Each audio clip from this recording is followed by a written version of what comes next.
Cadangan devisa Indonesia turun 1,5 miliar dolar Amerika Serikat pada Oktober 2020 dibandingkan bulan sebelumnya. Penurunan tersebut disebabkan oleh pembayaran utang luar negeri pemerintah. Bank Indonesia mencatat posisi cadangan devisa Indonesia pada akhir Oktober 2020 sebesar 133,7 miliar. Posisi cadangan devisa akhir Oktober setara dengan pembiayaan 9,7 bulan impor atau 9,3 bulan impor dan pembiayaan utang luar negeri pemerintah serta berada di atas standar kecukupan internasional sekitar 3 bulan impor.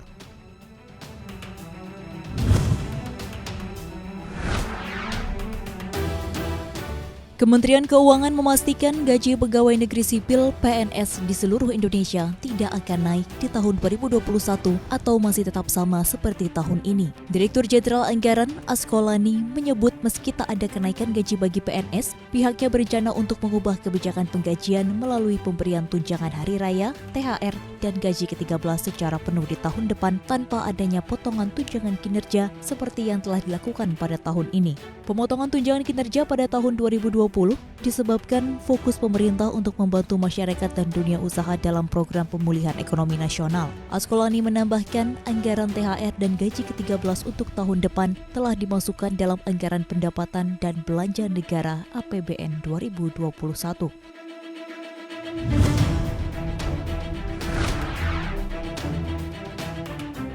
Serious Fraud Office (SFO) Inggris menyelidiki perusahaan transportasi asal Kanada, Bombardier atas dugaan suap dan tuduhan korupsi terkait kesepakatan dengan maskapai penerbangan Garuda Indonesia yang melibatkan Direktur Utama periode 2005 hingga 2014 Emir Syahsatar. Kala itu Garuda Indonesia setuju untuk memperoleh 6 pesawat CRJ-1000 dengan opsi untuk menerima pengiriman 12 jet tambahan. Disebutkan kesepakatan antara kedua belah pihak mencapai 1,32 miliar dolar AS.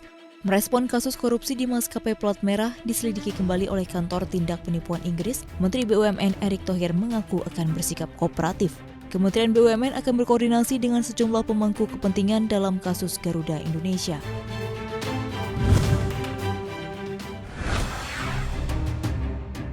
Bank Sentral Amerika Serikat, The Federal Reserve memutuskan tetap mempertahankan suku bunga acuan di level terendahnya. The Fed pun menekankan urgensi kebijakan moneter dan fiskal lanjutan mengingat ketidakpastian ekonomi.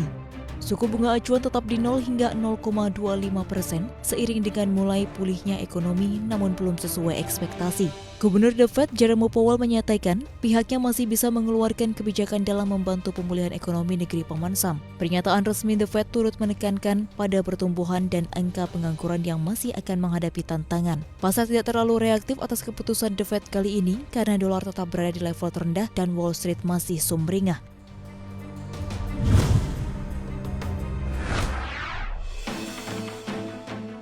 Thai Airways jual 34 unit pesawat terhantam badai pandemi COVID-19. Thai Airways memutuskan untuk menjual 34 pesawat penumpang miliknya.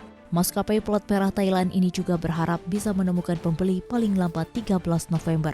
Pesawat yang tercantum dalam pemberitahuan penjualan yang diposting di situs webnya mencakup Boeing dan Airbus. Sebelumnya, Thai Airways telah kehilangan banyak uang selama bertahun-tahun. Bisnis maskapai berlogo ungu makin mencuram akibat pandemi dan akhirnya mengajukan pilot di pengadilan.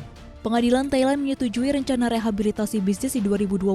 Menurut Forbes, Thai Airways berhutang sebesar 332 miliar baht atau sekitar 153 triliun rupiah.